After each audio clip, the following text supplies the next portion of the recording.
বিসমিল্লাহির রহমানির রহিম। আজকে হচ্ছে 27শে মার্চ 2026। আমাদের বাংলাদেশ বার কাউন্সিল প্রিলিমিনারি ব্যাচের দেওয়ানি কার্যবিধির 10ম ক্লাস। এবং আজকে আমরা আলোচনা করব দেওয়ানি কার্যবিধির আদেশ 9। দেখেন, এই যে আদেশ 9, এটা প্রিলিতে এখান থেকে আপনি মিনিমাম 1 মার্ক পাবেন, 2ও পেতে পারেন। আদেশ 9 থেকে লিখিত থেকে প্রশ্ন এসে থাকে, ভাইভাতে প্রশ্ন করে থাকে। আর সবচেয়ে বেশি এর উপকারিতা টের পাবেন, প্রয়োজনীয়তা বুঝতে পারবেন যখন আপনি সিভিল প্র্যাকটিস করবেন। তো এই যে আদেশ 9, এই আদেশ 9 এর টাইটেল দেখেন। এই আদেশ 9 কে কি কি শিরোনাম কি? আদেশ 9 কে বলে পক্ষদ্বয়ের উপস্থিতি এবং অনুপস্থিতির ফলাফল। ইংরেজিটা দেখেন, appearance of parties and consequence of non appearance. Appearance মানে হলো উপস্থিতি, আর consequence of non appearance, consequence মানে হলো ফলাফল, আর নন অ্যাপিয়ারেন্স মানে হলো অনুপস্থিতি। তাহলে উপস্থিতি এবং পক্ষদ্বয়ের উপস্থিতি এবং অনুপস্থিতির ফলাফল। তো তার আগে আমরা যদি একটু আলোচনা করি, এই যে দেখেন যে একটা দেওয়ানি মামলা প্রথমে করে হলো আরজি দাখিল। আরজি দাখিল সম্পর্কে আলোচনা করছে 4 আদেশ, 6 আদেশ, 7 আদেশ। ঠিক আছে। এরপরে আরজি দাখিলের পর সমন, সমন সম্পর্কে আলোচনা করছে 5 আদেশ। সমন পাবার পরে লিখিত জবাব, লিখিত জবাব আলোচনা করছে। লিখিত জবাব পড়তে জানতে হলে আমার 8 আদেশও লাগবে, 6 আদেশও লাগবে। ওকে।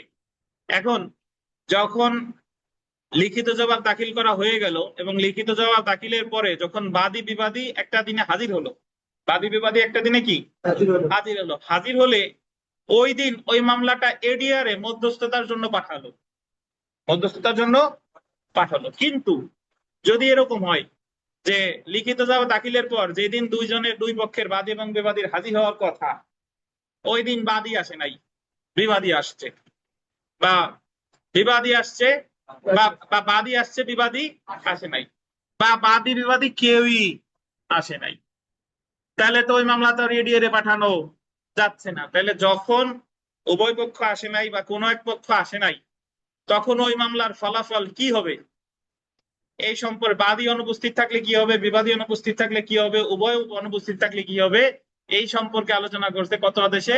9 আদেশে। বুঝতে পারছেন? যদি উভয় পক্ষ উপস্থিত থাকতো তাইলে আর আমার 9 আদেশে লাগতো না। বুঝেন কিনা? বা বাদী বিবাদীর যদি কোনো ত্রুটি না মানে ত্রুটি না থাকে, তাহলে 9 আদেশে লাগে না। 9 আদেশ লাগে কেন? যে উভয় পক্ষ যদি অনুপস্থিত থাকে অথবা যে কোনো পক্ষ যদি অনুপস্থিত থাকে। বুঝতে পারছেন? এখন এই 9 আদেশে মোট 2টা ফলাফল নিয়ে আলোচনা করছে। 2টা জিনিস আছে, একটা হলো মকদ্দমা খারিজ আর একটা হলো একতরফা ডিক্রি। কি কি বলেন? মকদ্দমা খারিজ আর একতরফা ডিক্রি। এখন আজকে থেকে মনে রাখবেন, বাদীর ত্রুটি বা বাদীর অনুপস্থিতির কারণে হয় মকদ্দমা খারিজ। ওই যে বিবাদী আসছে, বাদী আসে নাই, মকদ্দমা খারিজ। বাদী বিবাদী কেউ আসে নাই, মকদ্দমা খারিজ। তাহলে বাদীর ত্রুটি বা বাদীর অনুপস্থিতির কারণে কি হয়? মকদ্দমা খারিজ বা মামলা খারিজ, বা ইংরেজিতে বলে ডিসমিসাল অফ সুট। আর বাদী এসেছে কিন্তু বিবাদী অনুপস্থিত, বিবাদীর অনুপস্থিতির কারণে হবে একতরফা ডিক্রি। কি বলেন? একতরফা ডিক্রি। বিবাদীর অনুপস্থিতির কারণে হবে একতরফা ডিক্রি। তাহলে একটা জিনিস মনে করেন, আমরা যখন এই তো 1-2 ক্লাস আগেই লিখিত জবাব দাখিলের সর্বোচ্চ মেয়াদ কত কার্য দিবস? 60 কার্য দিবস। এখন 60 কার্য দিবসের মধ্যে কেউ যদি লিখিত জবাব দাখিল না করে, তাহলে তার মামলাটা হতো একতরফা নিষ্পত্তি। আপনাদের মনে আছে কিনা? 8 আদেশের কয় বিধি? 1 বিধি। 8 আদেশের 1 বিধিতে কি হয়? একতরফা নিষ্পত্তি। এবং 8 আদেশের 1 বিধিতে যে একতরফা নিষ্পত্তি, এটা ছিল আপিল যোগ্য আদেশ, আপিল অযোগ্য আদেশ, আপিল অযোগ্য আদেশ। তাই এর বিরুদ্ধে করা যেত কি?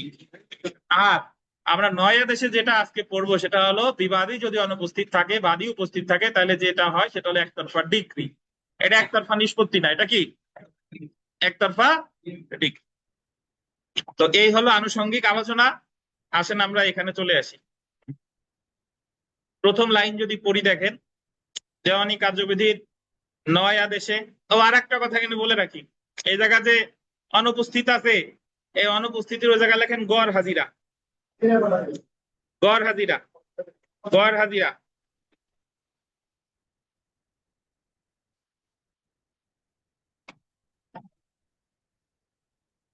বুঝেন নাই? অনুপস্থিতি মানে গড় হাজিরা।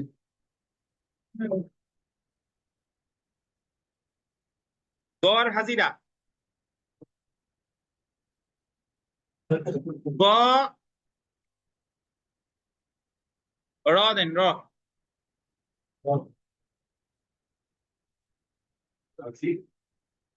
গড় হাজিরা, গড় হাজিরা মানে হলো, আচ্ছা এই জায়গা অ্যাকচুয়ালি যে বানান সেটা হলো গ র হবে না, হবে র। কি বলেন? র র আমরা যেটা র বলি, র না, কি হবে? র। তাহলে গড় হাজির মানে হলো নন অ্যাপিয়ারেন্স। আপনাদের একবার লিখিত পরীক্ষায় গতবারের লাস্ট যে পরীক্ষা হলো তার আগের বার আসছে যে পক্ষগণের গড় হাজিরার ফলে একটা মামলায় কি হতে পারে। গড় হাজিরা অনেকে জানে না, অনুপস্থিতি জানে কিন্তু গড় হাজিরা জানে না, তাই গড় হাজিরাও যা, অনুপস্থিতিও কি তাই। আচ্ছা দেখেন, তাহলে দেওয়ানি কার্যবিধির 9 আদেশে প্রথম শুনানিতে পক্ষগণের উপস্থিতি এবং অনুপস্থিতির ফলাফল সম্পর্কিত পদ্ধতি আলোচনা করা হয়েছে। লিখিত জবাব দাখিলের পর এবং বিচার্য বিষয় গঠনের পূর্ববর্তী তারিখ হলো প্রথম শুনানির ধাপ। এখন এই জায়গায় অনেক কথা বলছে, এই কথা আমি আলোচনা না পড়ি, এটুকু আপনারা পড়ে নিয়েন যে লিখিত জবাব দাখিলের পরে যদি উভয় পক্ষ হাজির হয় তাহলে ওই মামলাটা পাঠাবে কোথায়? এডিআরে। আর লিখিত জবাব দাখিলের পরে বাদী আসে নাই, বিবাদী আসছে, বাদী আসছে, বিবাদী আসে নাই, বা কেউই আসে নাই, তাহলে অনুসরণ করবে কত আদেশ? 9 আদেশ। আর 9 আদেশে কয় প্রকার ফলাফল আছে? 2 প্রকার, মকদ্দমা খারিজ আর কি একতরফা ডিক্রি। এই হলো কথা, বুঝছেন? তো এই জায়গা আর পড়বো না, সরাসরি আমরা চলে আসি পরের পেজের। এখানে পরের পেজে দেখেন আছে মকদ্দমা খারিজ আদেশ। এই জায়গায় একটা টেবিল আছে, এই টেবিলও আমরা পড়বো না, চলে আসেন একেবারে। আচ্ছা এই টেবিলটা একটু পড়ি, দেখেন এই টেবিলে একেবারে শুরুতে একটু দেখে যাই। মকদ্দমা খারিজ আদেশ পাইছেন?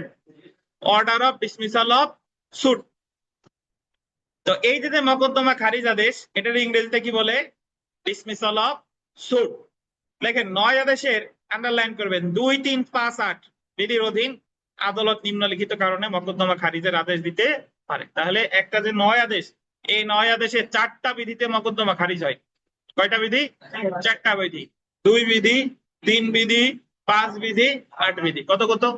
2 বিধি, 3 বিধি, 5 বিধি, 8 বিধি। এই 4টা বিধিতে বাদীর ত্রুটি আছে বা বাদীর অনুপস্থিতি আছে এবং এই কারণে মামলা কি হয়?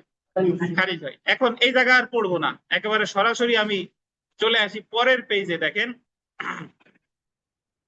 পরের পেজে দেখেন, বাদী খরচ প্রদান না করার কারণে সমন জারি না হলে, পাইছেন? ওই যে জেনে রাখা ভালোর পরে, পাইছেন কিনা? পাইছেন? এই যে বাদী খরচ প্রদান না করার কারণে সমন জারি না হলে মকদ্দমা খারিজ, এটা কত আছে? বিধি 2। পাইছেন কিনা আপনারা? দেখেন নির্ধারিত তারিখে যদি দেখা যায় যে বাদী কোর্ট ফি প্রদান না করায় কিংবা উক্তরূপ গোল দিবেন সমন জারির জন্য প্রয়োজনীয় ডাক মাসুল না দেওয়ায়, আন্ডারলাইন করেন, ডাক মাসুল না দেওয়ায় বিবাদীর উপর সমন জারি করা হয় নাই, তখন আদালত মকদ্দমা খারিজের ডিসমিস দ্য সুট আদেশ দিতে পারবে। এটার অর্থ কি? এটার অর্থ হলো 9 আদেশের 2 বিধিতে বলতেছে যে একজন, আপনাদের মনে আছে কিনা যে একটা বাদী মানে আরজি দাখিলের মাধ্যমে তো মামলা হবে এবং আরজির সাথে সাথে যতগুলো বিবাদী ততগুলো সমন, এবং সমনের সাথে সাথে আরজির কি দিতে হবে? নকল দিতে হবে। এখন সমন জারির জন্য একটা প্রসেস ফি আছে। কি আছে? প্রসেস ফি। আসেন, ওয়ালাইকুম আসসালাম, মাসুদ আসেন। প্রসেস ফি আছে। এই প্রসেস ফি ধরেন বাদী দেয় নাই, প্রসেস ফি কি বাদী দেয় নাই, তাহলে মামলা কি করে দিবে? মামলা খারিজ করে দিবে।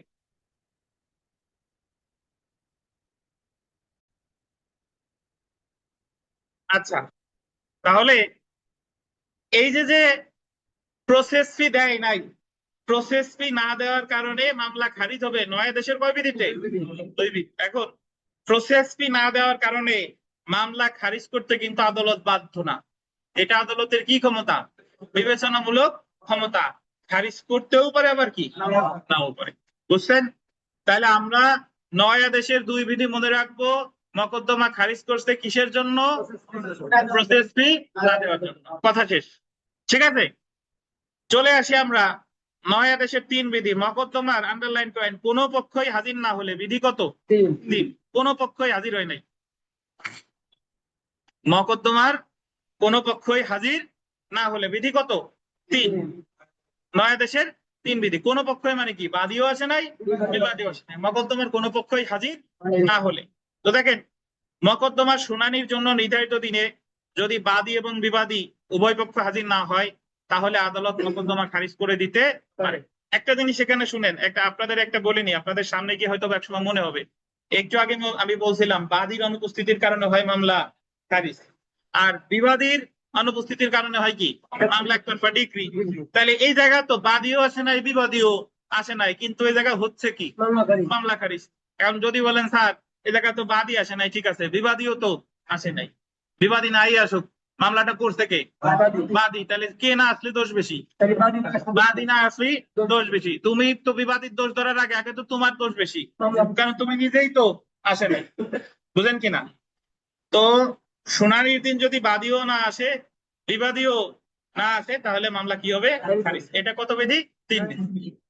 তাহলে 2 বিধিতে খারিজ হচ্ছে প্রসেস ফি না দেওয়ার কারণে, আর বাদী বিবাদী কেউ আসে না, এটা খারিজ হচ্ছে কত বিধিতে? 3 বিধি। বুঝছেন? মোট কয়টা বিধিতে খারিজ আছে? 4টা। 2, 3, 5, 8। এখন আমরা 2, 3 প্রতিকার করব। দেখেন, এই যে যদি খারিজ হয়, দেওয়ানি মামলার ক্ষেত্রে আপনার আদেশ পক্ষে আসুক বা বিপক্ষে আসুক, একেবারে অ্যাপিলেট ডিভিশন কর্তৃক আদেশ দেওয়ার আগ পর্যন্ত, অ্যাপিলেট ডিভিশন আদেশ দেওয়ার আগ পর্যন্ত নিম্ন আদালতের সকল আদেশের বিরুদ্ধে কি আছে? যে কোনো একটা প্রতিকার আছে। মানে একেবারে শেষ প্রতিকার হলো কার কাছে? যে অ্যাপিলেট ডিভিশনে।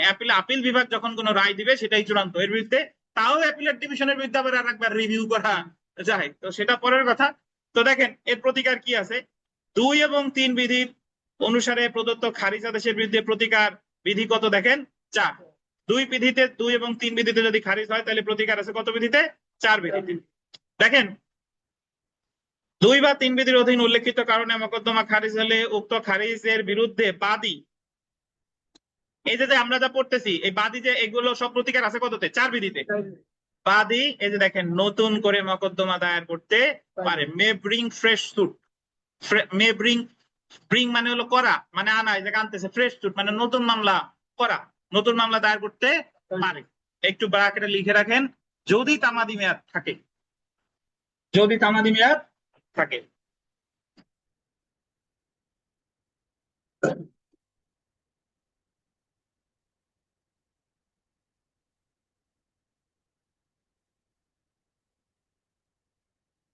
তাহলে 2 এবং 3 বিধিতে যদি মামলা খারিজ হয়, তাহলে বাদীর প্রতিকার কি?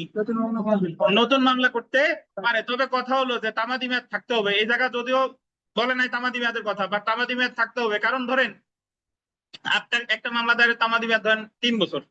এখন আপনি যখন দায়ের করলেন, আপনার খারিজ করার পরেও আরো 2 বছর আছে, তাহলে আপনি নতুন মামলা দায়ের করতে পারবেন। কিন্তু দেখা গেল যে আপনার মামলা খারিজ করছে, এমন সময় আপনার আর তামাদি মেয়াদ নাই, তাহলে এই ক্ষেত্রে কিন্তু আপনি আর নতুন মামলা দায়ের করতে পারবেন না। বোঝা গেল? আচ্ছা, তারপরে দেখেন, এটা নতুন মামলা দায়ের ছাড়াও আর কি প্রতিকার আছে? খারিজ আদেশ রদ রহিত করতে আবেদন করতে পারে। অনেকে আপনারা রদ রহিত বুঝেন না। রদ রহিত মানে হচ্ছে বাতিল। রদ রহিত মানে কি? বাতিল। ইংরেজিটা দেখেন, may apply for order, may apply for an order to set the dismissal aside. To set the dismissal aside মানে হলো খারিজ আদেশ রদ। শব্দটা হলো সেট অ্যাসাইড। সেট অ্যাসাইড শব্দের অর্থ হলো কি? বাতিল বা রদ। দেখবেন যে গ্রামের লোকজন অশিক্ষিত, কিন্তু বলতেছে তোর সাথে সব সেট অ্যাসাইড করে দেবো, সেট অ্যাসাইড। এই সেই সেট অ্যাসাইড। উনি তো অবচেতন মনে বল ফেলতেছে যে তোর সাথে রাখবো না, বলতেছে তোর সাথে সেট অ্যাসাইড করে ফেলবো। এই সেট অ্যাসাইড মানে কি? রদ করা। তাহলে ওই যে খারিজ আদেশ দিল, এটারে রদের আবেদন করা যায়, যে আমার যে খারিজ আদেশটা দিছে না, এই খারিজ আদেশটা বাতিল করা হোক। এটা বলতেছে 9 আদেশের কত বিধিতে? 4 বিধিতে। তবে এমন খারিজ আদেশের তবে এমন আবেদন খারিজ আদেশের তারিখ হতে বল দিবেন 30 দিনের মধ্যে দায়ের করতে হবে। কতদিন? 30 দিন। বুঝছেন? কতদিন? 30 দিন। তাহলে আমার মনে রাখতে হবে যে 2 এবং 3 বিধিতে যদি খারিজ হয়, প্রতিকার আছে কয়টা? দুইটা, এক হলো নতুন মামলা করা যাবে, আর হলো নয় আদেশের 4 বিধিতে রদের আবেদন করা যাবে। এটা কতদিন তামাদি মেয়াদ? তামাদি আইনের 163 অনুচ্ছেদ, সেটা পরে আসতেছে, সমস্যা নাই, 30 দিন। এছাড়া আরেকটা জিনিস শুনেন, এই যে আমরা 9 আদেশের 4-এর যে আবেদনটা আপনি করলেন 30 দিনের মধ্যে, এটা যদি নামঞ্জুর হয়, এটা যদি কি হয়, নামঞ্জুর হয়, তাহলে প্রতিকার কি? রিভিশন। সো ব্র্যাকেটে একটু লিখে রাখেন যে চার বিধি মঞ্জুর বা নামঞ্জুর, এভাবে লেখেন যে 4 বিধির আবেদন মঞ্জুর বা নামঞ্জুর সমান সমান রিভিশন। 4 বিধির আবেদন মঞ্জুর বা নামঞ্জুর সমান সমান রিভিশন। 4 বিধির আবেদন মঞ্জুর বা নামঞ্জুর সমান সমান কি? রিভিশন।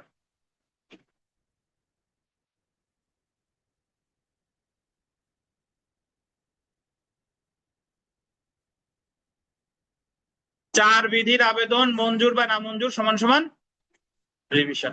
মানে একটু এইভাবে চিন্তা করেন, 4 বিধির আবেদন করছে কে? বাদী।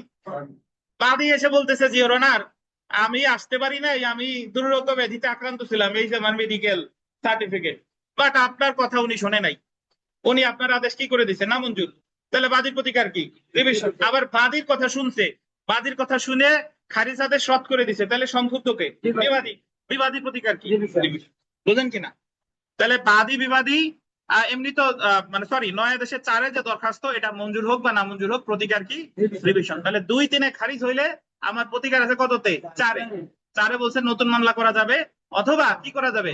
খারিজ রদের আবেদন করা যাবে। আর খারিজ রদের আবেদন মঞ্জুর বা নামঞ্জুর, প্রতিকার কি?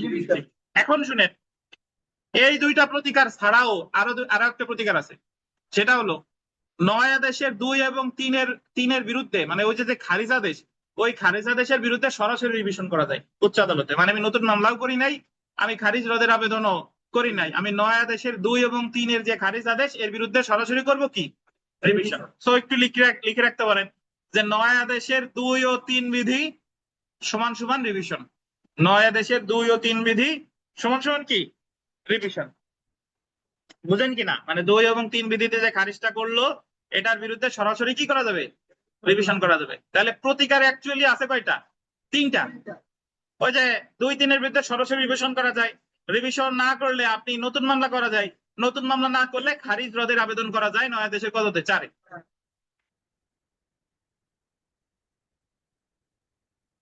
তারপরে দেখেন, তবে এই ক্ষেত্রে বাদী আদালতকে সন্তুষ্ট করবে যে নির্ধারিত সময়ের মধ্যে প্রয়োজনীয় ব্যয় পরিশোধ না করার বা হাজির না হওয়ার যথেষ্ট কি ছিল? কারণ ছিল। তবে এই ক্ষেত্রে বাদী আদালতকে সন্তুষ্ট করবে যে নির্ধারিত সময়ের মধ্যে প্রয়োজনীয় ব্যয় পরিশোধ না করার বা হাজির না হওয়ার যথেষ্ট কারণ ছিল, মানে তার সাফিসিয়েন্ট কজ ছিল। খারিজ আদেশ রদ রহিত করার মাধ্যমে মকদ্দমাটি পুনরুদ্ধার হয় এবং আদালত মকদ্দমার জন্য পরবর্তী দিন নির্ধারণ করবে। জেনে রাখা ভালো। দেখেন, 2 এবং 3 বিধির অধীন মকদ্দমা খারিজের আদেশ, order of dismissal of the suit, কোন ডিক্রি নয় এবং আপিল অযোগ্য আদেশ। দেখতেন যে কথা আমি অলরেডি বলছি, এটা কি নয়? কোন ডিক্রি নয়, আপিল অযোগ্য আদেশ হচ্ছে 2 আর 3। সুতরাং এর বিরুদ্ধে আপিল করা যাবে না, কিন্তু এই আদেশের বিরুদ্ধে কি করা যাবে? রিভিশন দায়ের করা যায়। আর একটা কথা দেখেন, মকদ্দমা খারিজ আদেশের তারিখ হতে 30 দিনের মধ্যে তা বাতিলের আবেদন করতে হবে। ওই যে একটু আগে পড়ছি না যে 4-এর যে আবেদনটা করতে হবে কতদিন? 30 দিনের মধ্যে। এই যে এর পাশে একটু লিখে রাখেন, তামাদি আইনের 163 অনুচ্ছেদ, এই যে 30 দিন, এটা আছে তামাদি আইনের 163 অনুচ্ছেদ। তামাদি আইনের 163 অনুচ্ছেদ।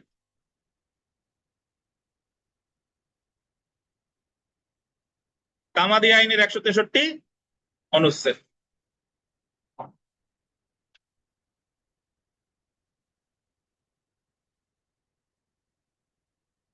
তাহলে আমরা কি কি জানলাম? দেখেন, মামলা খারিজ করে 2 বিধি, 3 বিধি, 5 বিধি, 8 বিধি, 2-3 আমরা জানছি।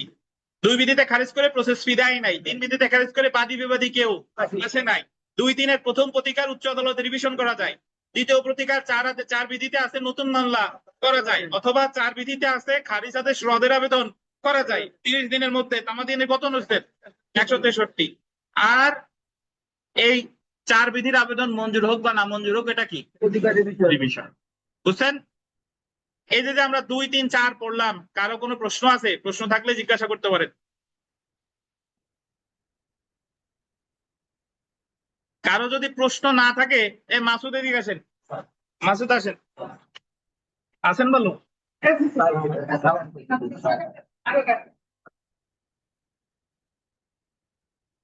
বসেন থেকে বসেন। আপনার মুঘলকে যে খবর দিয়ে আসলে মুঘল ছিল, আপনি এমনি আপনারে পাঠাইছে যে ইনাদের উদ্দেশ্যে কিছু কথা বলেন, ইনাদের অনুপ্রাণিত করেন যে কিভাবে পড়াশোনা করবে বা কি করলে কতবার পরীক্ষা দিয়েছেন বা কি জীবন কি স্ট্রাগলের মধ্যে দিয়ে গেছে, অভিজ্ঞতা শেয়ার করার জন্য। অবশ্যই বুঝতে পারছেন? জি স্যার। আর আমি নিজের থেকে আসলাম, পরে স্যার যাবেন। আমি বসেন দৌড়াদৌড়ির উপরে ছিলাম, যেহেতু আমার বড় ভাই মারা যাওয়ার পরে পরিবারের প্রধান একটু অনেক মানে পরিবারের সমস্ত দিক দেখতে হয়। হ্যাঁ বসেন। এই জন্য স্যার আসতে পারি না, সেজন্য আন্তরিকভাবে দুঃখিত। না সমস্যা নাই। আমি স্যার আমি কয়েকজনের সাথে যোগাযোগ করছি স্যার, এখন তো আসলে রিটেন একটা আর এমসিকিউ কোথায় হয়। তারপরে তো মনে হয় আজকে সবাই উপস্থিত হয়। আমার এই যে যারা আছে বেশিরভাগ আমার বাইকের হাতে পরিচিত, শুধুমাত্র অল্প কয়েকজন আছে, দু একজন আছে নতুন যারা একেবারে নতুন, তাই না? সবাই পুরনো। সর্বোপরি আসলে আজকে আমি স্যার একটু সময় নিয়ে কথা আমার কাছ থেকে কিছু সময় চাই, কেউ বাইরে যাবে। হ্যাঁ বলেন বলেন। সেটা হচ্ছে যে আমার আমি যে কোনোদিন অ্যাডভোকেট হতে পারবো মানে এটা কল্পনা করে মানে আসেনি। আমার বড় ভাই আমার ছেলে অনেকে জানে, এখানে আমার বড় ভাই একটা চা দোকান। বিগত 15 বছর আগে আমার ভাই মারা যায় 2011 সালে হঠাৎ করে। রাত্রে দোকান থেকে করে গেছিল, সকালবেলা ঘুরতে পড়ি ও 5:30 আমার বড় ভাই ছিল পরিবারের প্রধান, আমাদের পরিবারটাই সেই চাওয়া, তার আয়ের করে আমরা চলি। হঠাৎ করে বড় ভাই মারা গেল, ওনার ইমিডিয়েট প্রাণ, তাই মতো সব আমাকে ফোন করে আব্বা অসুস্থ, মা অসুস্থ। যাই হোক, আমি 2009 সালে বিয়ে গেলাম জিএনআই। আমার এই আমরা একসাথে পড়াশোনা করতাম, আমাদের একটা বন্ধুত্বপূর্ণ সম্পর্ক ছিল। পরবর্তীতে আমরা সেটা মানে বিবাহিত আমাদের নাই, আমার 2টা ছেলে আছে। আমার বড় ছেলের বয়স 11 আর ছোট ছেলের 3 মাস। আমার যে এই যে পড়াশোনা জীবনে এত নিতে কোথায় বলছি কল্পনা করিনি। আমি কোথা থেকে উঠে আসছি সেজন্য বলছি কেউ বাইরে যাবে না, আমার কথাটা শুনবে। আমার জীবনে শোনা দরকার সবাই। বিষয়টা হচ্ছে স্যার, আমি যখন ছোটবেলা প্রাইমারি স্কুলে যেতাম, আমি খালি পায়ে যেতাম স্কুলে। হাফ প্যান্ট পরে যেতাম, তার কাছ থেকে একটা প্যান্ট, ওই প্যান্ট পরেই খেলাধুলা করছি, ভিজে গেছে। ওই ভিজা প্যান্ট পরা অবস্থায় স্কুলে গেছি, পায়ে স্যান্ডেল। ম্যাডাম বলতে পাঁচ তোমার ম্যাডাম আমি তো স্যান্ডেল পায়ে দিচ্ছি ভুলে গেছি। আদর থেকে আমার স্যান্ডেল নাই, এটা আমি কখনো বলতে পারি এমনও লাগছিল। আমার ক্লাস 3-তে হলে 105 নম্বর সরকারি প্রাথমিক বিদ্যালয়ে যান।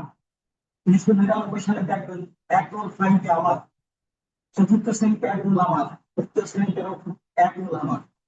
অথচ আমি সেই সময় আমার মা বাবা আমার একটু প্রাইভেট তো দূরের কথা, নিজে কি করছি ওই স্কুল থেকে এসে একবেলা আমি যে দোকানে চা বিক্রি করে না ফ্লাক্সে, আমি স্বর্ণের দোকান আমি উকিল করে চা বিক্রি করছি। এখনো শান্তি টাকা বেঁচে আছে, তিনটার কাছে চা বিক্রি ছোট কাপে 2 টাকা। ওই একবেলা স্কুলে যেতাম, একবেলা ওই চা বিক্রি করতাম, বেশ সংসার ছিল। বাথরুম লাইক ছিল, আমার ইচ্ছা ছিল আমি পড়াশোনা করবো, আমি তার স্বপ্ন দেখতাম কিছু করার। যাই হোক, এরপরে 6-7 আসলাম, তখন আমি রিক্সা চালাই একবেলা, কেমন একটু বড় বস্তু রিক্সা চালাই এই শহর দিয়ে। অনেক মানুষ আমি রিক্সা নিচ্ছে, অনেক টাইম ছিল না হোক, তারা কিন্তু আমরা চিনি জানেন। ঠিক আছে?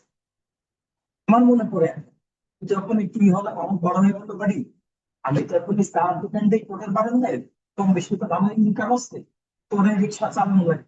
মানুষ ভালো বলে না, খারাপ শিখে থাকে। তুই পড়াশোনাটা ভালোভাবে কর, আমি তো যথেষ্ট সাপোর্ট দেবো, বিশ্বাস করেন। ওই যে জেলা প্রশাসক ভবনে এখন তো কালেক্টর চত্বর সোনালী ব্যাংক ওই চত্বরে আগে ওই ফাঁকা জায়গা আমাদের একটা সরকি পাতাইছে, আমি অনেক আগে কথা বলছি। পরে তো এখন মার্কেট টার্গেট অনেক বেশি। পরবর্তীতে আমার ভাই যে কালেক্টর বাজারে দপ্তর মিষ্টি দোকানের পাশে একটা দোকান হইলো 2011 সালে, সে মারা গেল। তখন আমি ইন্টার পরীক্ষা দিলাম, আমার রেজাল্ট আউট হয়নি, রেজাল্ট পাইনি। তার আগে আমার বড় ভাই যে মেহেদি খান স্যারের কাছে চা নিয়ে যেত, একদিকে ওই উঠানে যেত, অনেক সময় স্যারকে দেখতো আমার ভাই বলা বলে আইন বিষয়ে পড়তে কত টাকা লাগবে, কেমন কি এতে কি করতে হয়, আমি তো আইন যদি আল্লাহ দেয় আমি পরে আমি অল্প কিছুদিন পরে আমার ভাই মারা গেল। যেদিন মারা গেল ওই দিন আমি শ্বশুর বাড়ি ছিলাম।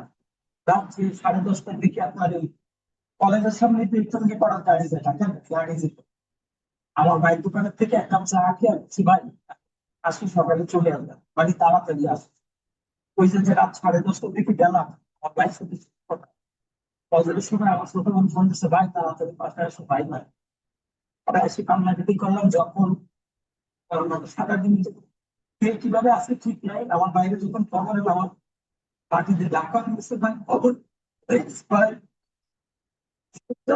তুমি সংসারের আওতায় তো তুমি কিছু হইতে না।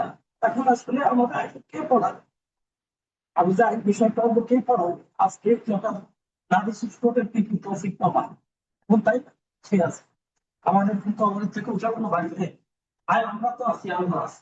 আল্লাহ মানুষের একবার দেশে আপনি স্ট্রং থাক, আমরা দেখো বিশ্বাস করেন তৌফিক একদিকে তখন কিন্তু সে শুধুমাত্র অ্যাডভোকেট প্র্যাকটিস করেন। যাই হোক আমি পর্চা করে বলতেছি, যখন ইন্টার কম্পিউটার ডিগ্রিতে ভর্তি হইলাম, ডিগ্রি রেজাল্টের আগে জানতে পারলাম আমাদের গোপালগঞ্জ বিজ্ঞান ও প্রযুক্তিতে পাস কোর্স এলএলবি 2 বছরে। ওইবার আমার রেজাল্ট করতে হতে এক ব্যাচ অলরেডি হয়ে গেছে, 16 ব্যাচ। আগের ব্যাচটা প্রথম ব্যাচটা মাঝের ব্যাচে 57 ব্যাচে সুযোগ পেলাম, রেজাল্টও পাইছি, সুযোগ হইলে ভর্তি হয়। আমার আরেক ছোট ভাই, আমার এই বড় ভাই নারাজ তারা ছোট ভাই একটা মোটরসাইকেলের গ্যারেজ কাজ শিখাইছিল, সেখানে অল্প কিছু টাকা দিয়ে কিছু যন্ত্রপাতি কিনে দোকানদার থেকে তো দেখেন আল্লাহ কিভাবে একজন একজন মানুষ সেভ করে, আল্লাহ কিভাবে দুনিয়ার সবাই চালায়।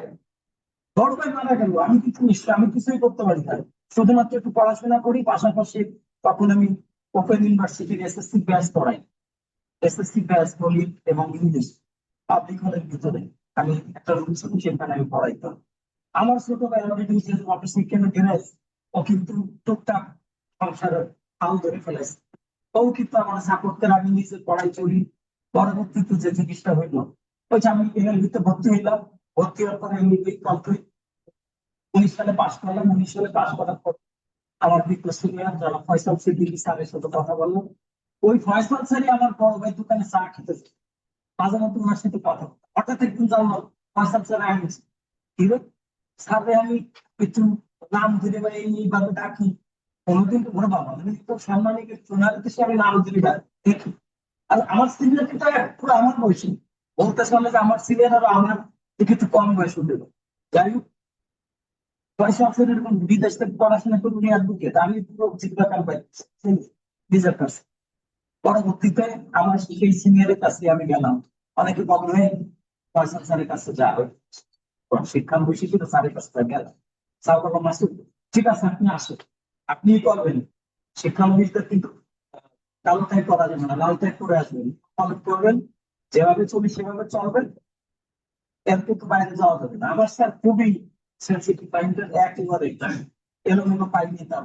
আমি কিন্তু বিশ্বাস করেন আমি প্রথম দিন থেকে কালো চাই, সরি লাল চাই কিনে এসে স্যার আপনি গাই দিবেন, আমি লাল চাই পরিধান করি আজ পর্যন্ত।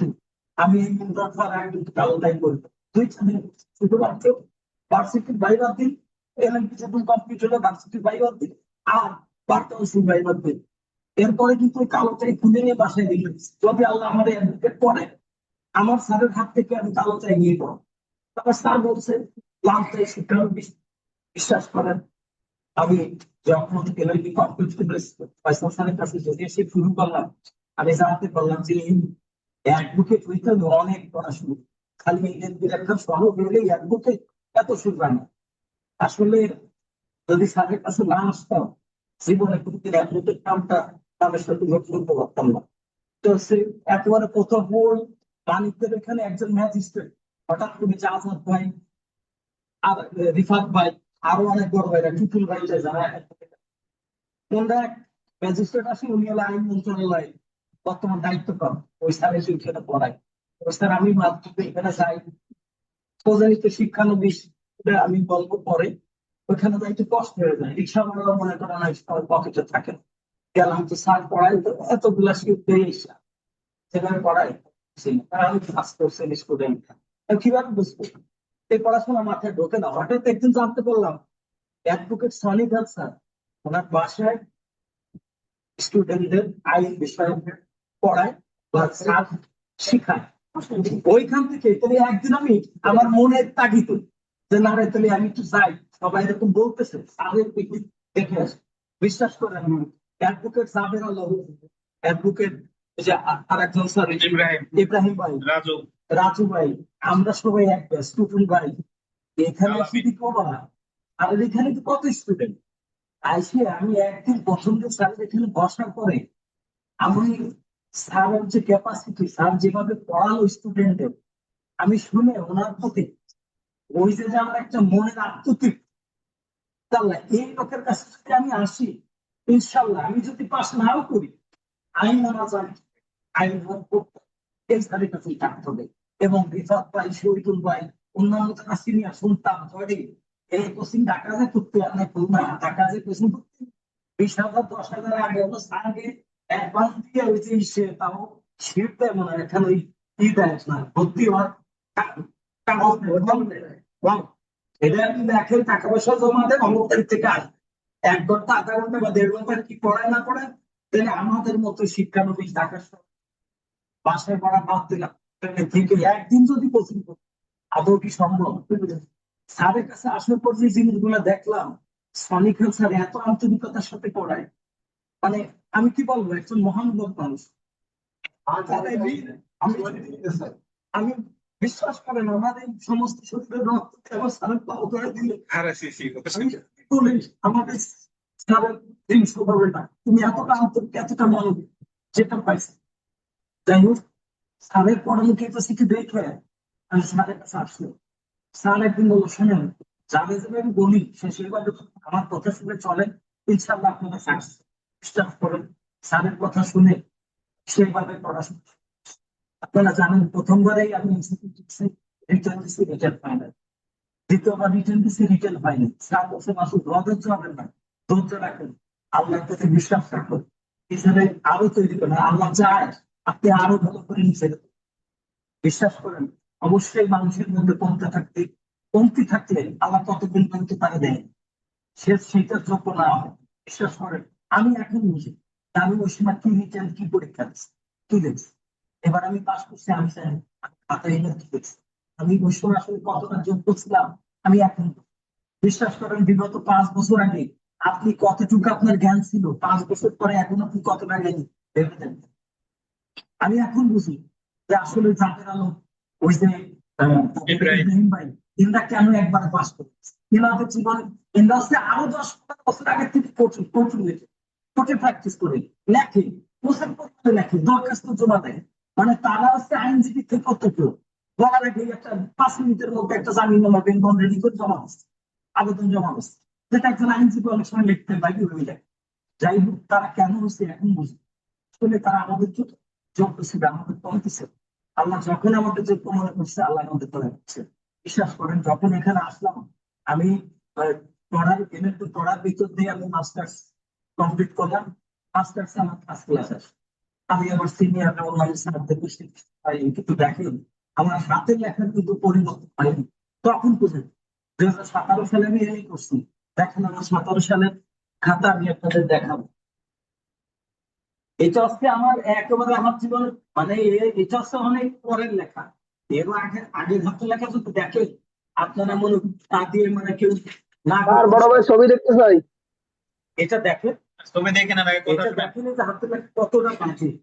আমার এই হাতের লেখা এইটাতে আমি এমএতে ফার্স্ট ক্লাস পেয়েছি।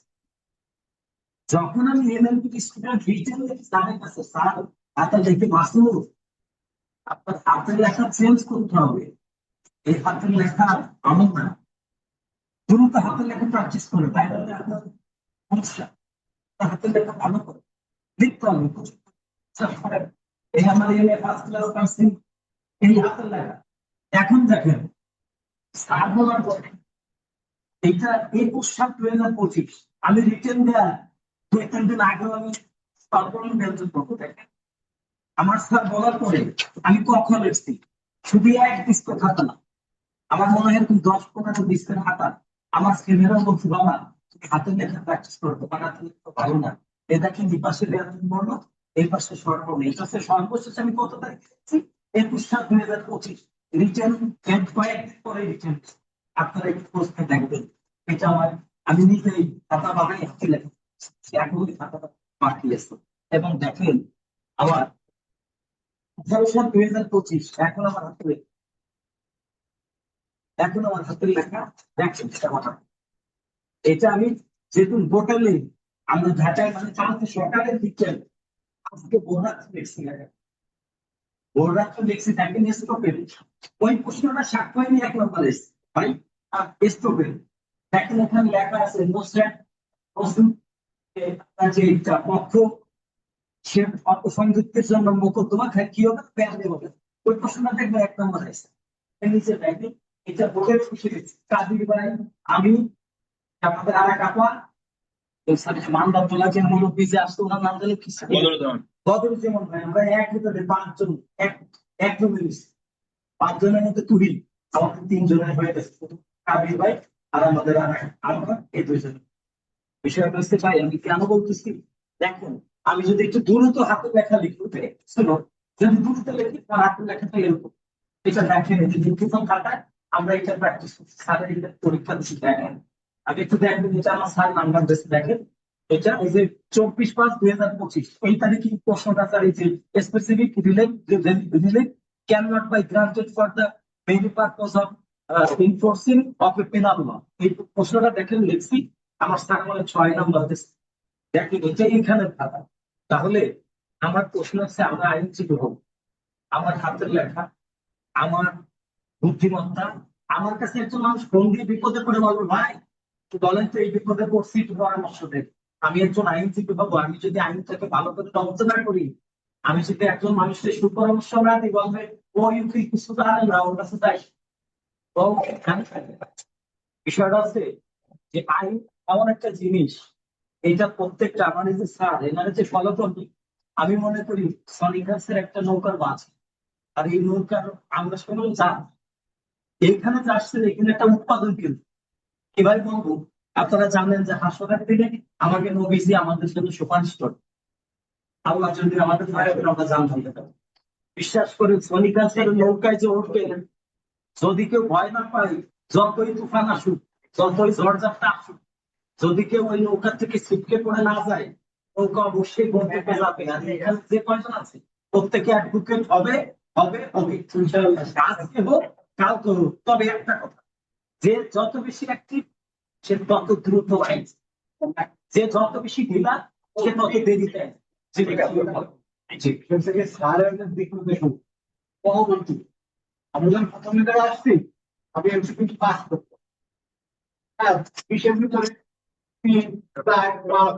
সামনে একটু ল্যাপটপটা ধরে কথা শুনতে আমি লাগিয়েছিলাম আমার নাম্বার মানে আমি পাস করছি আর একেবারে লাস্টে যাই মানে এমসিকিউ পরীক্ষা আগে যে পাস করছি স্যার এইখানে কিন্তু হতাশ হইল আর রিটেনে আমার হাতের লেখা এত খারাপ আমার মাত্রাই হয় না স্যার আমার বললো কি যে আপনি প্রতিদিন লিখবেন লিখে আমার ই করবেন দেখাবেন তো আমি প্রতিদিন 30 পাতা 40 পাতা লিখছি আমি 1-3 পাতা লিখছি স্যার না খুব বিরক্ত হতো মাঝে মাঝে আবার আবার আবার খুশি হতো আর আমি ঠিক মানে লিখছি প্রচুর লিখছি স্যার যে দিক নির্দেশনা হুবাও মানতে হবে বিভিন্ন সাজেশন বিভিন্ন লোক আলোচনা এগুলো বলি আর ভাইবার সময় স্যার আমাদেরকে যেভাবে মানে গাইড দিচ্ছে মানে অসাধারণ যা বলার মতন আমি যে ভাইবাতে পাস করতে পারবো একবার আমি তা ভাবতেই পারিনি স্যার মানে এখানে বসাইয়ে প্রতিদিন আমরা নিয়ে দিত ভাইবা নিতে এখন আমি কিভাবে আমার যে প্রিলিম রিটেন এবং ভাইবা আমার সেই অভিজ্ঞতাটা আমার ভাই বোনের সাথে শেয়ার করতে চাই কারণ তারা নেক্সট আইনজীবী বিষয়টা হচ্ছে প্রিলিম বলছিলাম যে আগে একবার দিছিলাম দ্বিতীয় টাইমে যখন 2বার রিটেন খারাপ হওয়ার পরে খারাপ হলো তখন তো আরো বেশি হতাশা মনে কিন্তু মানে কোনো অশান্তি ঘুম নাই খাওয়া নাই স্যার আমাকে বলার পরে আমি দেখেন আমি এত সময় করছি এটা আসলে বলতে হয় না আমি সন্ধ্যা 7টায় বসছি ভোর 7টায় বসছি শুধুমাত্র পায়খানা প্রস্তাব যখন আসছে তখন আমি ওইটুক সময় বের করছি আর খাওয়া দাওয়া যেত এরকম দিন গেছে আমি 21 সাল থেকে 26 সাল চলে আমি ঠিক মতো 5 ঘন্টা ঘুমাইছি কিনা আমি আজানের সময় বললাম। আমার মাথায় কাজ করতো। ওই যে অনেক সময় শুনছি যে যারা ঘুমায় থাকে তাকে বাধ্য দেওয়া ঘুমায় থাকে। হুট করে ওই কথাটা মনে বাইরে উঠতো, তারপর সেটা বাবা ঘুমাইছি, 3 ঘন্টা পরে তারপর সেটা ঘুমাইতেছে ওই যে শুনছি। এখন যাই হোক, আল্লাহ যখন এইবার আমার রিজন ঠিক আইলো, আমি যে রিজনের দিনের কথা বলি, স্যার কিন্তু সব পুরো সব সময় বলে দেখেন আপনারা পড়াশোনা করেন পাশাপাশি কিন্তু আল্লাহর কাছে অলওয়েজ চাবেন, আল্লাহ দয়া করেন আমার জ্ঞান আপনি বাড়াই দেন, আমার হাতে লেখাটা স্পষ্ট করে আমি যেহেতু ওই পরীক্ষার লেখা আপনারা কেউ বলবে না, কোনো বান্ধব নাই, আপনি দেখবেন খোঁজ নিয়ে যদি কেউ কাছে দিকেন সেটা আপনার ভুল তথ্য দেবে। ওর থেকে আরো আপনি ভালো পারেন। সুতরাং ওই পরীক্ষার আপনি একাই ডিসিশন নেবে ওই প্রশ্নটা পড়ে যে কোন ধারায় গেছে, এই প্রবলেমটা কি দিলে কতটা। বিষয়টা হচ্ছে যে আমি স্যার বলার পরে আমি কিন্তু বিভিন্ন ভাবে আল্লাহর কাছে, আমি যে ভাইবা অনেকে ভাইবা দিয়ে বের হয়ে যায়, ওই যে বিভিন্ন মোবাইল টোবাইলে থাকে না বিভিন্ন বিষয়ে, যে ভাই আপনি কি জিজ্ঞেস করতে বলেন, বিশ্বাস করেন আমার ভাইবা বাংলাদেশের কিন্তু পড়ে। আমি কোনো ওই যে যারা ছিল ওই যে স্যার ভাইরাল যে একজন বাহাউদ্দিন ইমরান। ভারতের ব্রাহ্মণই বিশ্বাস করেন, আমি কিন্তু দেখে আমি চুপ থাকি। আমার ভাইবা বাংলাদেশে কিন্তু আমার রেজাল্টটা যেন আসে না। কিন্তু কারোর কাছে শেয়ার করি, আমি শুধুমাত্র বাইরে আসার পর আমার সিনিয়র যারা জিজ্ঞেস করছে, আমার স্যার আমার সিনিয়র প্রফেসর বলছেন আসলে ইনশাল্লাহ আশা করি আপনি আসবেন। তো তারপরে আমি কখনো সাধারণ বলছেন আসলে আপনি ওইখানে যাইয়ে বিভিন্ন ইস্যু দেন, আমি কেন জানি, কারণ আমার ভালো হওয়ার পরে আমি নিশ্চিত আমার বন্ধু আসবে কিনা এটাই বার করছে। অনেকের ভালো রিটেন পরীক্ষায় আসে নাই, বিশ্বাস করেন প্রথম যখন রিটেন হয়েছে আমাদের রেজাল্ট আসছে, কিন্তু আমাদের কয়েকজনের না আসে আমরা আলোচনা করছি, যেমন আপনার স্যার দেলোয়ার একজন, আর একজন হচ্ছে ওই কি ফাতেমা জানি কালেক্ট করতে পারে। আমরা জানি এরা কতটা ভালো স্টুডেন্ট, আমরা কত একজন আর একজনের সাথে প্রতিযোগিতা পড়াশোনা করছি, তাকে বলা আছে নাই। আমরা অবাক হচ্ছি, নেক্সট টাইমে দেখেন আল্লাহর কি খেলা, দ্বিতীয় রিপেটে কিন্তু তাদের খাতা কোনো হলো তারা আসে। আমরা খুশি হয়েছি যে সে যোগ্য আসার জন্য, কারণ আমরা তো জানি কে আসতে পারে কে না আসতে পারে। সুতরাং দেখেন শুধু ভালো পড়ালেখা করলেই যে হবে তা না, আল্লাহর উপর অগাধ বিশ্বাস রাখতে হবে, আল্লাহর একাগ্র চিত্তে রাখতে হবে। আল্লাহ ওই টাইমটা ওই 3 ঘন্টা আমার, ওই 4 ঘন্টা আমার তুমি খুব আমার মাথাটা ক্লিন করে পরীক্ষাটা দেওয়ার সুযোগ দাও, সব প্রশ্নগুলো আমি লিখতে পারি। তুমি দয়া করো লেখার পরে যখন রেজাল্ট শিট আমার রেজাল্ট থাকে, আল্লাহর কাছে অগাধ চিত্তে চাইতে হবে। বিশ্বাস করেন আমার স্যার বলার পরে আমি তাহার জন্য আল্লাহর কাছে কাঁদছি, আল্লাহ আমার বংশে কোনো আইনজীবী নাই, আমার বাচ্চা যারা 3 ভাই কোনো একটা ছেলে অ্যাডভোকেট বা ভালো পড়াশোনা করতে পারে না, একমাত্র আমি এসেছি, তুমি আমার ব্যর্থ করে দিও না, আমার তুমি দয়া করো, আমার দয়া করো। আমি আমি চেষ্টা চালাচ্ছি, মানে তুমি ছাড়া আমার তো আর কেউ দয়া করবে না, আমার পাশে থেকে তুমি ছাড়া। তুমি এইভাবে দিনের পর দিন আল্লাহর কাছে বিশ্বাস করেন, আমি মন থেকে 3-4টা জিনিস আল্লাহর কাছে চাইছি, সব জিনিসগুলো আল্লাহ আমার আগে দিতেছে, কিন্তু এই জিনিসটা আল্লাহ আমার সময় মতো দিচ্ছে। আমি বলবো ওই যে বলছি জানাগুলো ওদের প্র্যাকটিসের বয়স 4 বছর, আমি কিন্তু 4 বছর পিছিয়ে, আল্লাহ আমার এই বছর পূর্ণ করছে, কারণ আল্লাহ মনে করছে তো মাসুদ এই বছর যোগ্য, আগে যোগ্য ছিলাম না। আমি আল্লাহর কাছে কৃতজ্ঞ, সবার দয়া করছে স্যার। সর্বোপরি কথা স্যার, আমার আর একটা যে বিষয় আমি ভাইবার বিষয়টা শেয়ার করবো, দেখেন রিটেন গেল যখন ভাইবার আসলাম, স্যার বললো আমাদের দিক নির্দেশনা দেখেন, ভাইবার কিছু দিক নির্দেশনা আছে, এইভাবে আচরণ করবেন, এইভাবে কথা বলবেন, কখনোই এদিক সেদিক বেয়াদবি যেন কোনো তার সাথে না হয়ে যায়, ভালো পারার অ্যান্সার করার পর আপনার উল্লাস আসবে না। যদি আপনার অ্যাটিটিউড আপনার কথাবার্তায় বেয়াদবি আচরণ থাকে, দেখেন আমি যখন আমার 19 তারিখে ভাইবা ছিল, আমার ওই দিন ছিল 70 জন, রোল নাম্বার 5, আমার সিরিয়াল ছিল 39। আমার একজন একসাথে ইমেল ঢুকছে ভার্সিটিতে, তার নামটা আমি বলবো না, সে পাস করতে পারে, নাম বলতে সবাই চিনবেন, তার সিরিয়াল ছিল 11। আমার 2-1 জন বন্ধু জানি, তাদের সাথে শেয়ার করছি, আর তার নাম বলে সে কোথায় প্র্যাকটিস করে চিনে যাবেন, এই জন্য বলছেন। দেখেন ও যখন 11 নম্বর সিরিয়ালে ভাইবা থেকে গেল, এখান থেকে স্যার বারবার করতেছিল, শুনেন সবাই কিন্তু একটা কাজ করেন, যখন একজন ভাইভাতে বেরোবে তৎপর করে দৌড়ে যায়, উঠে তার সাথে কথা বলে, হ্যাঁ তোমার কি জিজ্ঞেস করছে, আর কি করছে, তোমার আরেকটু কৌতুক, আর কি করছে, আর কি করতে পারো, তাহলে ওই যে একাদশী থেকে বসে গেছে, তাহলে তো ঠিক আছে অপার।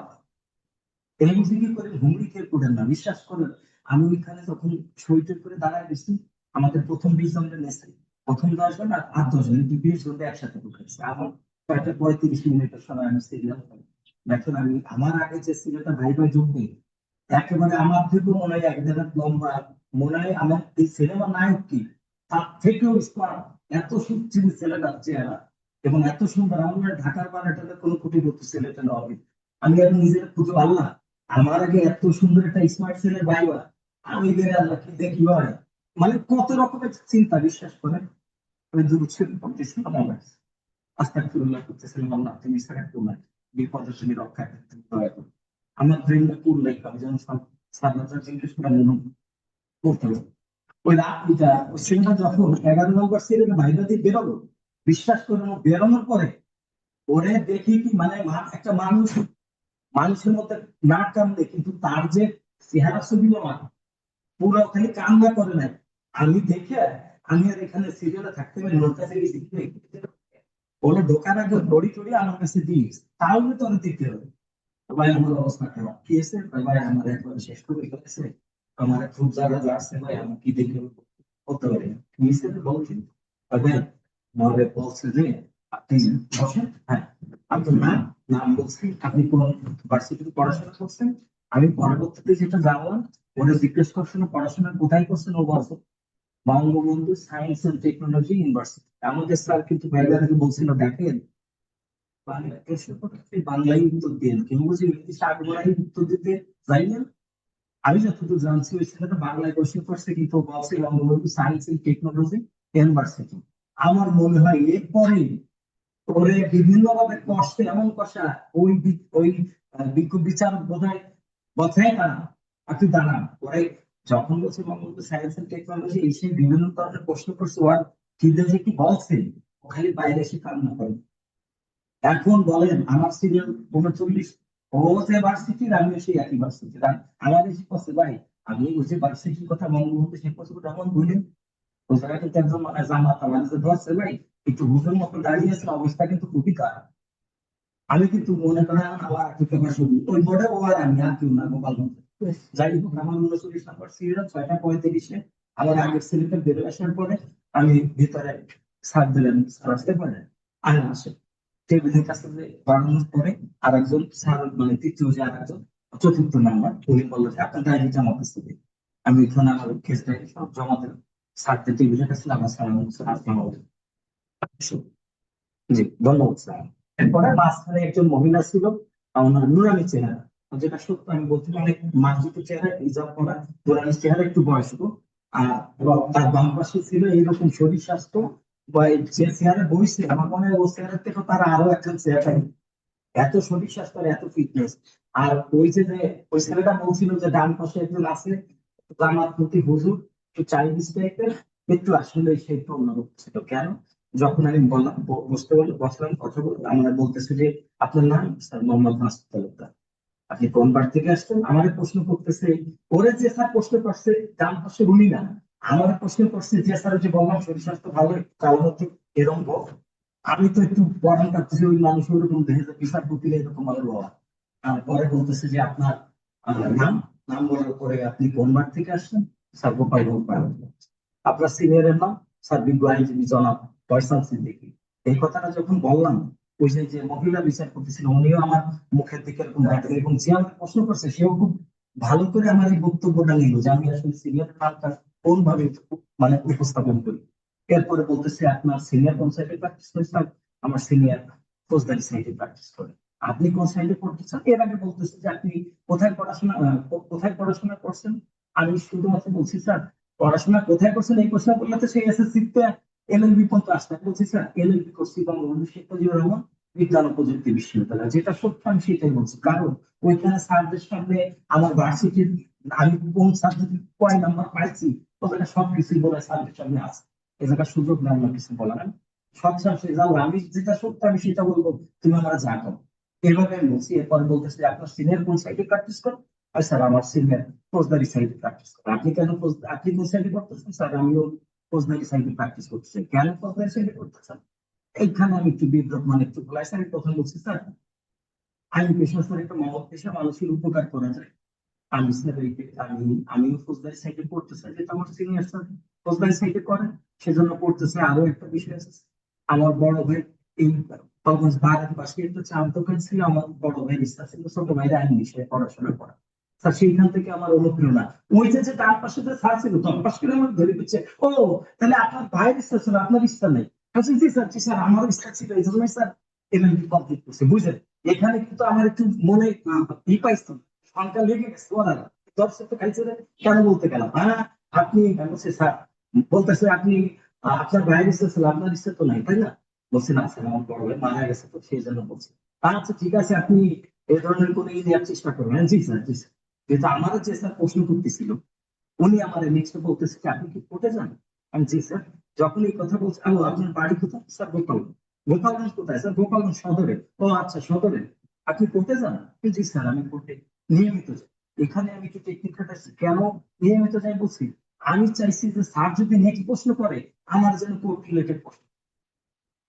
আল্লাহরই কাম, আমার পরে বলতেছে যে তাহলে আপনি যেহেতু কোর্টে যান, তাহলে আপনি বলেন তো দায়ের আদালত একটা মামলা সাক্ষী ক্লোজ করে দিচ্ছে, এরপরে মামলাটা কি হবে? আমি বলছি, স্যার এরপরে মামলাটা বিজ্ঞ আদালত 342 জন্য রাখবে। 342 কি বলেন? স্যার 342 হচ্ছে আসামি পরীক্ষা। আসামি পরীক্ষা কি বুঝাই বল? তখন আমি বলছি, স্যার ওই দিন বিজ্ঞ আদালত আসামিকে বলে যে আপনার বিরুদ্ধে সাক্ষীরা যে সাক্ষ্য দিয়েছে আপনি শুনেছেন, এই বিষয়ে আপনার কোনো বক্তব্য আছে? এই আছে পর আগে স্যার বলছি গুড, আপনি আসতে পারেন। কিন্তু কিন্তু ওই যে আরেকজন স্যার, ওই যে বলছিলাম ধরে, উনি বলতেছে কেন আপনি বলতে পারেন না সরাসরি আসামি পরীক্ষা? জি স্যার, জি স্যার। বলছে ঠিক আছে। কারণ যে স্যার আমার প্রশ্ন করছে সে কিন্তু আমার বলছে গুড, আপনি আসতে পারেন। আর উনি বলছে তাহলে ডাইরেক্ট আপনি আসামি পরীক্ষা বলতেই পারেন। ঠিক আছে, আমি জানি যে স্যার আমার প্রশ্ন করছে আলহামদুলিল্লাহ সে আমার গুড বলছে। আমি মনে করছি যে ইনশাল্লাহ আল্লাহর তরফ থেকে আমার একটা সিগন্যাল পেয়ে গেছি। কিন্তু বিশ্বাস করেন, আমি বাইরে আসি তাও কিন্তু আমি শিওর না। আমি জানি না কোনো কেউ ভুট বলছে কিনা স্যার উত্তর শোনার পরে, কিন্তু আমার বিক্ষোভ বিচার করছে ভুট, উত্তর শেষ হবে না। আমি কিন্তু আমার স্যার ওই দিনই বলছি, স্যার আমার এটা প্রশ্ন অথবা মাসে আপনি আল্লাহ আল্লাহ করে রাখা হয়ে গেছে। এই আমাদের অভিজ্ঞতা, এই স্যারের প্রতি বিশ্বাস করেন, এইখানে যারা আসছে কেউ আগে কেউ পরে প্রত্যেক আইনজীবী। এবং আমরা এই যে ইউনিটি, আমার যে ভাই ব্রাদার যারা আছে, যে বাবা আমাদের বড় ভাই, আমাদের দাদা, আমাদের রিজার্ভ ভাই, দাদা আগেও রিটার্ন পরীক্ষা দিয়েছে, আমরা যারা আছি আমাদের ইউনিটি যখন থাকে, আমাদের স্থানীয় স্যারের ছাত্র, আমাদের যে উৎপাদন কেন্দ্র, আমরা যেন এই উৎপাদন কেন্দ্রে বলে না যাই। বাকি জীবনে কে কি করবেন, কে কোথায় যাবেন, কোথায় বসবেন, কোন দল ভুক্ত হবে সেটা ভিন্ন বিষয়, কিন্তু এই যে উৎপাদন কেন্দ্রটাকে যেন কেউ ঢুকে যায় না। এবং একজন শিক্ষক, একজন স্যার, সে কিন্তু আপনার কাছে টাকা পয়সা চায় না। ওই গুরুজি বলে তারা যে একটু সালাম দেবেন, তার কৃতজ্ঞতা একটু প্রকাশ করবেন, তার আত্মকথা ওইটা, আর কোথাও না। এই জিনিসগুলো অনেক স্টুডেন্ট পাস করার পরে অনেকে আসলে করে না। বিশ্বাস করে আমি আশরাফুল একজন যোগ্য স্টুডেন্ট, পাস করার মতো নির্মল একজন ভালো স্টুডেন্ট। আমরা এখানে লেখালেখি করছি প্রত্যেকে, মানে কেউ 10-এর মধ্যে 6-7 এরকম পাইছে, এর থেকে কেউ কম না। দেখেন ভাগ্যে নাই, অনেকে ভালো পরীক্ষা দিতে আসেনি, অনেকে একটু নাম সন্দেশে এসে গেছে, এটাই ভাগ্য। বিশ্বাস করেন, তবে নিজের মধ্যে কোনো কমতি রাখা যাবে না। এটা এমন একটা পেশা, আপনি যদি নিজেরা করেন, বিশ্বাস করেন আপনার দ্বারা অনেক মানুষ উপকৃত হবে। আপনার এলাকা থেকে বন্ধু, এই আমাদের বাইরে এসে কোর্টে প্র্যাকটিস করে তো যখন এই ঝামেলা করছে অনেক বন্ধু ঠিক হয়, যখন তার গুড পরামর্শ দেবেন মনের থেকে আপনার একটা দোয়া দেবে। বিশ্বাস করেন, একজন নার্স সেবা দিয়ে একটা সেবামূলক পেশা, শিক্ষক যেমন ছাত্রদের শেখায় একটা সেবামূলক পেশা, আমি মনে করি আইন পেশাও যদি কেউ সৎভাবে নেয়, এটাও একটা সেবামূলক পেশা। তবে আইন পেশায় কিন্তু অনেক কাজ সাজে অনেক পড়ে। এমনও তথ্য পাইছি, একটা মেয়ে যৌতুকের মামলায় 1.5 লক্ষ টাকা স্বামীর সাথে সারা সেলিব্রেশন পাইছে। মনে করেন ই বাবু ওই যে যৌতুক বসে, আইনজীবী 1 লাখ টাকা নিজে নিয়ে গেছে, 30,000 টাকা মেয়ে দাম। এরকম দেখছি, কাটাকাটি করছি, এখান থেকে বের হন না, কিন্তু তোর পুলিশকে ধরা তুই এই লাইন নিয়ে বসিস, এই পুলিশ একটা মেয়ে সম্ভব এরকম, নাম বলবো না, এরকম আইনজীবী আছে। মাসুদ, আমরা নামাজ পড়ে আসি, নামাজ পড়ে তারপর আমি যে কথাগুলো বললাম নামাজের সময় গেছে, আপনার মেজরিক সকলের কাছে আরো শুনবো, আপনার কথা আরো শুনবো, থাকেন নামাজ পড়ি। তার আগে একটু বলি না মাসুদ, আমি জীবনে যাদেরকে বলছি যে হাতের লেখা নিয়ে কাজ করবেন, তাদের ভিতর মাসুদ অন্যতম। মাসুদ ওই নিজের, ওই যে কথা বললো যে উনি আর উনার ছেলে একসাথে লেখছে, হাতের লেখা নিয়ে কিন্তু অনেক জনরে বলছি। আমি তো পরামর্শ সবাই দিতে পারি, কিন্তু সবাই তো ফলো করে না। এই যে আনারুল হক সাহেব, উনি যে কথা বললেন, আপনাদের যাদের মনে ভয়, যাদের বয়স 50+, তাদের হয়তোবা মনে হইতে পারে যে আমার দিয়ে কি হবে। আনোয়ারুল হক সাহেবের বয়স 50-এর বেশি। উনি প্রথমবারে প্রিলি পাস করতে, লিখিত একবার দিয়ে কৃতকার্য হতে পারে নাই। বলছি যে হতাশ হওয়া যাবে না, রেগুলার আসতে হবে। এবং এর সেকেন্ড টাইম উনি যে পরিশ্রম করতে, ওই যে ওনারা যা যা বলছি, উনি রেগুলার 30, 40, 50 পেজ আমি কষ্ট করে পড়াইছি। এরপরে নিচে যাব, তার একটু খাতাটা দেখে দেন। আমি বিরক্ত হয়েছি যে আরে কি বাদ দেন, পরে দেখে দেবানি। উনি রেগুলার দেখছে। তো উনারে যা যা বলছি উনি তার চেয়ে বেশি চেষ্টা করছে। উনি কিন্তু বাস্তবে কথা বলতে গেলে মাঝে মাঝে বেঁধে যায়। উনি ভাইবার সময়, উনি ভাইবা দিতে আসছে, মাঝে মাঝে বেঁধে যায়। আমি বললাম বাদলে বাদুক, আপনি কথা বলবেন জোরে, জোরে কথা বলবেন, বাদলে বাদুক। এরপরে কিন্তু জোরে বলার পরে উনি কিন্তু জোরে বলছে এবং সবচেয়ে বেশি ভাইবা উনি দিছে।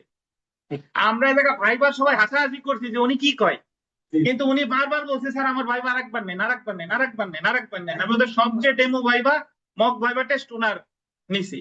সেজন্য উনাদের দুইজনকে দেখে আমি জাস্ট আপনাদের এতটুকু অনুপ্রাণিত করতে চাই যে আপনাদের এতবার দেওয়া লাগবে না, বাট যা বলি সেইটুকু শুনেন। একেবারে মনোবল ভেঙে যায় না, আবার বেশিও বুঝতে যে 100 খান বই পড়ার দরকার নাই। উকিল যদি ফার্স্ট হওয়ার তো দরকার না, আপনার 90 পাওয়ার দরকার না, আপনার তো আইনজীবী হওয়া দরকার। তাহলে যা বলি ততটুকু অনুসরণ করেন, আল্লাহর রহমতে ইনশাল্লাহ হয়ে যাবে। পরীক্ষায়, 1 মার্কের পরীক্ষায় যে 25